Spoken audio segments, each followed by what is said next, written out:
Malungkot na balita ang nadagdagan ang Isa bilang kada ng mga tatlong pamilyang Pilipino Pilipino na household ang nakaranas po ng nakakaranas ng pagkagutom sa noong bawat Setyembre limang Pilipino. 2022. sa pagkain. Health is something many of us take for granted. But for billions of people around the world, access to basic healthcare still a daily struggle. Sa bawat sulok ng Pilipinas, may mga batang nagigising ng walang laman ng tiyan. Regardless of where they live, has the opportunity to have a healthier and productive life. May mga magulang na napapahawak na lang sa dibdib habang iniisip kung saan kukuha ng pambili ng bigas. One major cause of global health inequality is weak healthcare system. In the Philippines, access to healthcare remains a challenge for many communities. Only about 50% of Filipinos have timely access to primary healthcare, meaning to say, many people must travel far or wait long hours for treatment. May mga kabataang pumapasok sa paaralan na ang baon ay puro pag-asa. In addition, the country spends a relatively low share of its resources on healthcare compared to other Southeast Asian countries. There are also few doctors, with some reports moving range as low as one doctor for every 25,000 people. In addition, the country spends a relatively low share of its resources on healthcare compared to other Southeast Asian countries.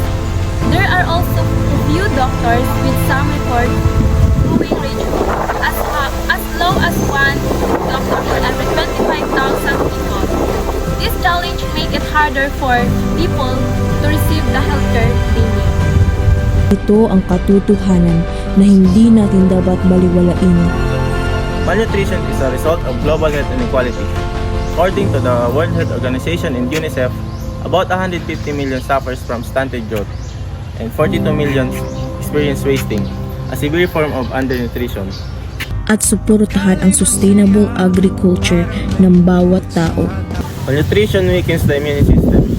It increases the risk of diseases like pneumonia and diarrhea, and it negatively affects the brain development, learning ability, and overall growth.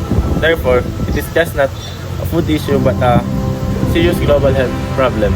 Sama-sama tayo sa mga programang tumutulong sa nutrisyon, feeding programs at food drives.